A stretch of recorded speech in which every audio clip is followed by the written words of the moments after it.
Dober dan, od srede do srede, kolega Markeš, nisva se videla 14 dni.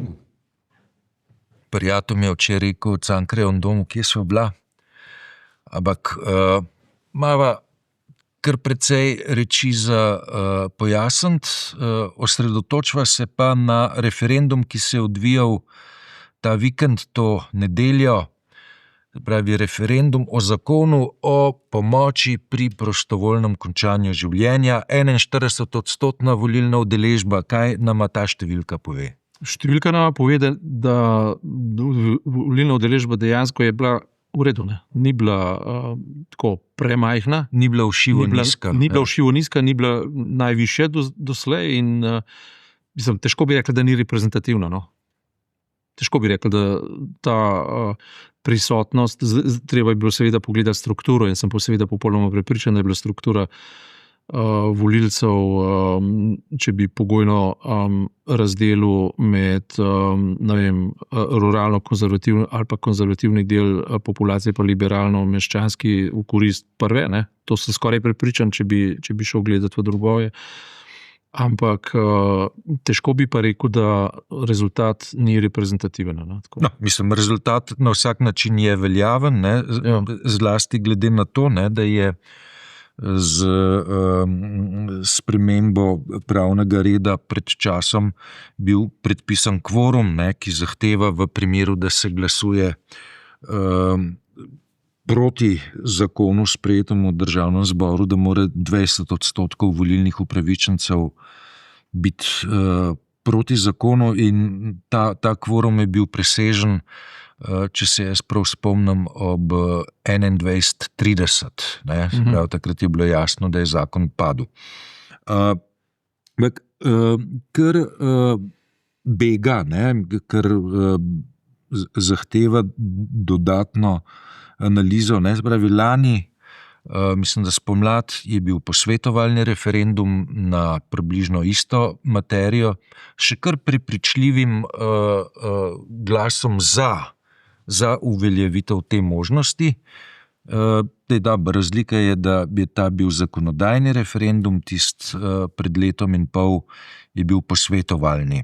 Kje ti vidiš razloge za razliko? Razlogi so enostavni in pravzaprav očitni. Se pravi, če ti ljudi vprašaš po vrednoti, na eni strani imamo pač razpravo o svetosti življenja, na drugi strani imamo razpravo o dostojanstvu življenja. Ne? In ko se ljudje pač soočijo z vprašanjem dostojanstva življenja in če je stvar predstavljena na ta način, da rečeš, vsakdo umre, tudi jaz bom umrl in recimo loteva se me demenca in želim umreti dostojanstveno. To se pravi, če ti problem predstaviš iz te strani, bo absolutna večina ljudi za to, da se zagotovi recimo pravica, da umreš dostojanstveno, ne v krikih, ne v metanju blata v steno, ne v popolni razčlovečenosti, ampak na dostojanstven način, bi imel izredno visok rezultat. Če pa stvari postaviš drugače in jo pripelješ v ideološko polje in rečeš, nas zastrupili vas bodo, pripeljali vas bodo, razčlovečili vas bodo na ta način, da vas bodo tako zaplinali ali pa zastrupili kot recimo v koncentracijskih taboriščih v Nemčiji, potem se stvar popolnoma drugače sliši. Ne? Kar pomeni, da se je od posvetovalnega referenduma, kjer so se razvijali argumenti na relativno umirjen način in z mnogo več argumenti, ljudje odločali tako, dokaj prepričljivo, koliko je bilo 60%. Se pravi, takrat je bil rezultat 55% udeležencev je pritrdilo tej svoboščini, bi jaz rekel, ne pravici, ampak svoboščini, medtem ko 45% je temu nasprotovalo. Ne? Obratna slika je bila. In približno obratna, ja.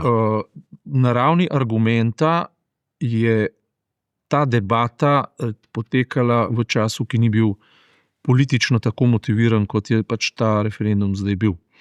In prišlo je seveda do premestitve v politično govorico in je vprašanje življenja oziroma pač dostojanstvenega končanja življenja postalo sekundarno, primarno pa postalo anketa za naslednje volitve, ki bodo čez par mesecev. Se pravi, aprila meseca se mi zdi v naslednjem letu. Ne?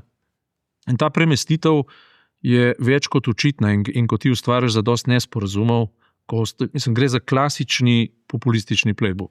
Ja, ampak tisto, kar mene dodatno bega, zdaj govoriva zdajle o situaciji pred dobrim letom, pa zdaj, ampak če pa vzameva nekaj tednov stare javnomnenjske ankete, so pa te javnomnenjske ankete govorile o tem, da je znotraj javnega mnenja podpora zakonu o pomoči pri prostovoljnem končanju življenja izjemno visoka, 60%. To je zelo podobno in analogno temu, kar se je dogajalo v času prve Trumpove zmage. Se pravi, vse ankete so pokazale, da bo izgubil, on je pa na koncu zmagal. To je tisto, kar je demokrate oziroma tiste, ki pač stavijo na klasične pristope nagovarjanja ljudi presenetilo in vdor novih tehnologij in dnevne interakcije. Konec koncev Zala Tomažič je bila niko in ništa in je zmagala in prišla z najvišjim odskokom na evropskih volitvah v Bruslju parlamenta, in to lahko primerjaš s tem. V zadnjem tednu se je dogajala izredno agresivna zgodba, izredno agresivna spletna neposredna, kako ne rečem, interakcija med volilci in ljudmi, mimo klasičnih medijev, mimo klasičnih kanalov, mimo predvsem pa mimo racionalne debate. Se pravi, to je klasičen populistični playbook.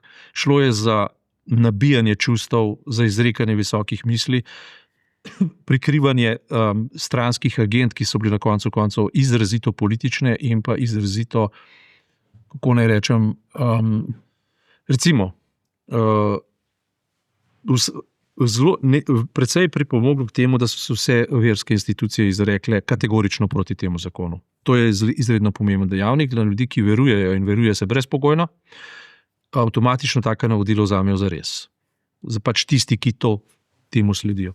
Drugo, kar je, recimo izjava zdravniške zbornice, je bila sploh ni bila orientirana na dostojanstvo življenja, ampak je bila orientirana na dostojanstvo zdravnika in zdravniškega ceha. Se pravi, dostojanstvo v smislu zahvaljujemo se ljudem, da so prepoznali vrednost zdravnikov. Sploh ni šlo več za življenje tistih, ki umirajo, ampak za življenje zdravniškega ceha. Čist neka vzporedna ideološka zgodba. Njihovo sporočilo je, mi tega ne bomo delali. Ja, ampak zakonom pa to nalogo namenja. Kar ni res. In naslednja stvar, ki je izredno pomembna pri populističnem agendi na govoru, je to laži in še enkrat laži in se ne sprašuj, kaj je resnica. Nabijaj laži, nabijaj neresnico, ker ta zakon ne samo, da je kompromisen, ampak je upošteval vse tehtne argumente tisti, ki so dali pripombe. Sploh ne gre več za evtanazijo. Tukaj se je govorilo o umoru, o evtanaziji. Tukaj gre za spoštovanje volje človeka, ki hoče dostojanstveno umreti. In, 3 do 4 filtri so med tem. Če se on med tem psihično toliko spremeni, da komisija oceni, da ni več sposoben o tem odločati, se proces avtomatično prekine. Ti argumenti več niso bili slišani. Šlo je samo za podobnost med tem, kar se je v Auschwitzu dogajalo, med tem, kar je padale so besede o genocidu, padale so besede o umoru, o zastrupljanju in podobne zadeve. Skratka, ta debata je bila klasični, populistični, politični playbook. Ni imela na koncu nobene zveze več z realnim vprašanjem, pač pa so ljudje hodili z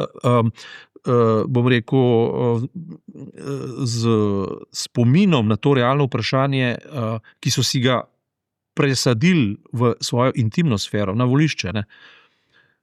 In ko prideš na volišče, se vprašaš, na eni strani se vzpostavlja, in to je pa širše vprašanje, mogoče bom tem kaj pisal, širše vprašanje zadeva pa to, jaz se s tem zakonom strinjam, tako kot se s kakšnim drugim zakonom na to temo, ampak ali je mogoče pa v čisto zadnji konsekvenci, pa mogoče prav, da toliko pozornosti posvečamo nečemu, kar zadeva smrt in kulturo smrti, namesto da bi se pogovarjali o kulturi življenja.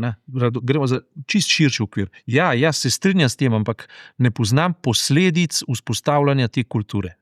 Se pravi, najmočnejši argument v tem smislu bi bil, Ja, jaz se s tem strinjam, vendar ali ne bodo potem v tem brutalnem, neoliberalnem okolju, kjer je človek popolnoma osamljen, stari ljudje nezaželeni, stari ljudje odvečni, nimajo niti denarja za to, da bi si privoščili iti v starostni dom, še posebej dobiti svojo sobo, ker je predraga, še posebej, ker so potem v breme svoje družini, ki morajo to plačevati. Ali ne bo mogoče ta okvir potem ljudem omogočil, pa rekel, ja, vsem sem odveč, mogoče pa boljše, da zapustim ta svet, da ne bodo moji potomci, da ne bodo moji sorodniki plačevali za mene, ker sem itak že bolan, star in breme. Ja. In to kulturo širijo in ljudje so s temi mislimi prihajali.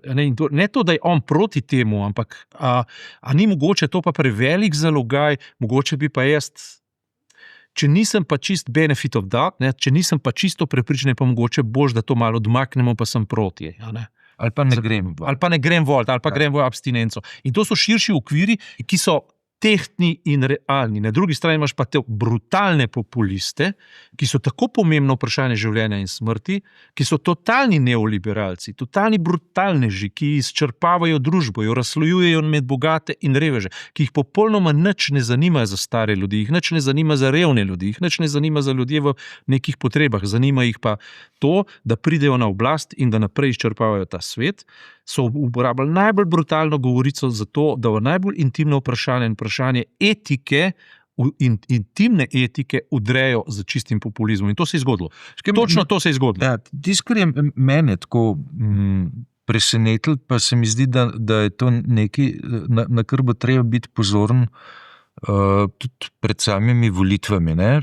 Po teh omrežjih, ki si jih omenjal, se je začel širiti domnevni zapis Slavoja Žižka, oziroma misli pripisane Slavoju Žižku, zakaj je on proti temu zakonu. Ne? In to je dobil kar fenomenalen pospešek. Ne? Ja. Pravi, se je širil, češ, da ta pomoč pri prostovoljnem končanju življenja, da gre pravzaprav za simptom in ko gre za simptome, je pravzaprav to napačno početje, ker bi se morali soočiti z jedrom problema in tako naprej, bla, bla. Ampak vse to je bilo popolnoma izmišljeno. Oziroma, kot bi človek lahko posumil, da je nekdo ChatGPT-ju rekel, napiš mi, kaj bi Slavoj Žižek govoril, če bi bil proti temu zakonu. Kar se je zelo verjetno tudi zgodilo. Ja, ampak to se je potem fenomenalno hitro razpečevalo okrog. Moral je sam Slavoj Žižek reagirati z distancirati od samega sebe. Z jasnim, oziroma od tega, kaj mu verjetno umetna inteligenca pripisuje. Tako da, res v neki taki postresničnostni fazi mišljenja, informacijskih preobratov, potegavščin in tako naprej.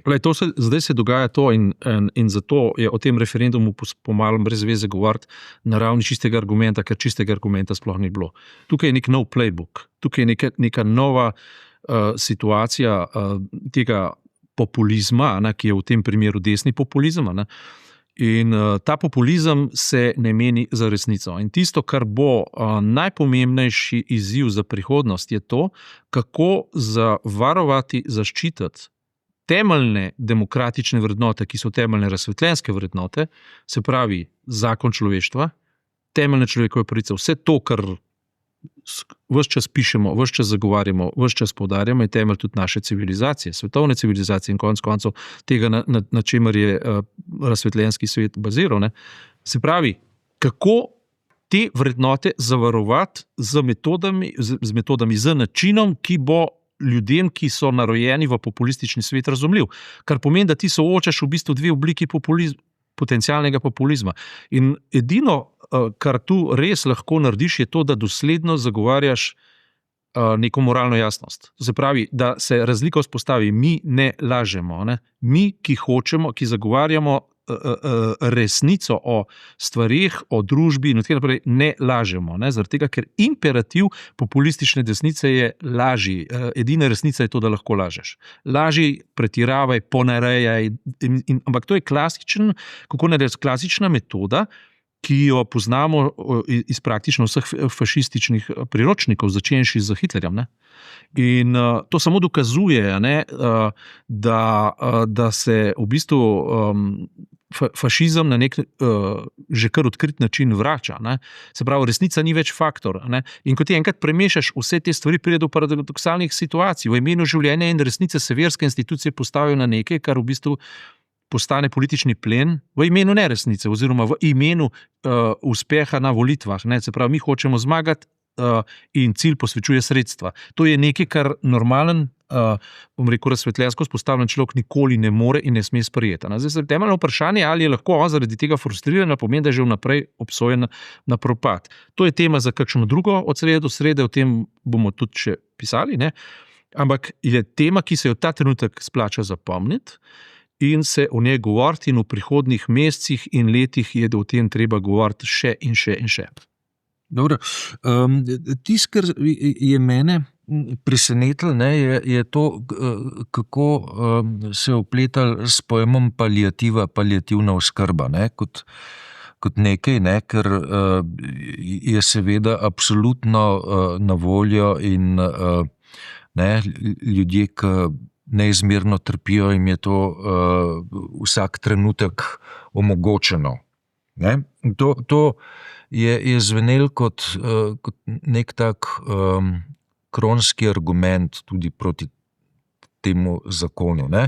Šel sem gledat, a veš, kdaj se v politični terminologiji pojem paliativna oskrba pojavi, in bil zelo presenečen, da se pojavi šele leta 2000. Ampak pazi, ne, kje se pojavi? Ne? Pojavi se na enem od dogodkov Zavoda za odprto družbo, ne, beri Sorosova fundacija. Ne? Pravi, to, kar nam danes ponujajo kot prepričljivo alternativo zakonu o pomoči pri prostovoljnem končanju življenja, torej paliativo, pravzaprav v ta prostor prinesla Sorosova fundacija in predtem niti ni prav zares figurirala kot neka realna možnost. Paliativa je najboljša stvar na svetu in verjemi, jaz sem se z njo kot zelo mlad človek srečal že preveč in v življenju sem tega srečal preveč, paliative in smrti. Ampak to nima nobene veze s dostojanstvom človeka ob umiranju. To sta dve popolnoma različni temi, ki jih ne moreš postavljati kot alternativo ena drugi. Logično je, da se paliativo uporablja tam, kjer je bolečina. Tukaj se pogovarjamo pa o dostojanstvu človeka, kot rečeno, ambivalenten pojem. Sam imam s tem težave, ampak se uporablja pri dostojanstvu. Tipičen primer je neka demenca, ko človek vse življenje se trudi, da živi dostojanstveno, ob demenci zgubi vsako dostojanstvo. Blato mečle v steno, ljudi preklinja, kar nikoli ni preklinjal in podobne stvari. Jaz sem tega precej videl, sem imel sam opravka s tem že. Ne? In mislim, jaz osebno in recimo, ne vem, sem živel v okolju, kjer recimo tudi uporaba prostovoljnega tega končanja življenja verjetno ne bi prišla v upoštev, razumem pa popolnoma vse argumente. Ne? Kot se ti enkrat soočiš s čistim dnom človeškega dostojanstva oziroma z popolno izgubo človeškega dostojanstva, ti argumente razumeš. To nima nobene veze s paliativo. To, da se to povezuje in postavlja kot alternativo, je samo način za neko ideološko transmisijo v neke druge vode, v katerem so popolnoma drugi parametri, večinoma populistični, cehovski, lobistični, kakršni koli hočeš. Ne. Zdravniška zbornica je tukaj odigrala spet eno precej nečastno vlogo. Razumem argumente, ki so jih prinesli, ampak bi jih morali zelo jasno zartikulirati in se nihče od zdravnikov ne zahteva, da morajo oni to početi. Zakon tega ni zahteval. Zakaj so vzeli nase, da morajo oni to vzeti, če jim zakon tega ne nalaga? A veš, preprosto ne, ker to bi počeli samo tisti, se z tega ne bi počeli, oni bi to samo spremljali, ne? Strokovno spremljali, samo tisti, ki bi to hoteli, ne tisti, ki tega ne bi hoteli. Ja.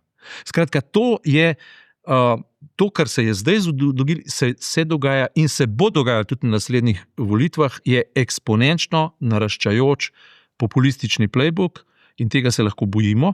Predvsem je treba o tem zelo veliko govoriti, analizirati in se na to pripraviti. Dobro, midva začasno za nekaj tednov dajeva termin od srede do srede na let, če sem neko ortopedsko reč za urediti in bo manjkal. Če sem prav štel, bo to moja prva bolniška na moji poklicni poti, tako da prosim za razumevanje, da bom odsoten. Ja, te popolnoma podpiramo, razumemo in zrihtaj se tako, kot se spodob. Dobro, takoj, ko bo mogoče, sva pa nazaj. Tako je. Ja, živa.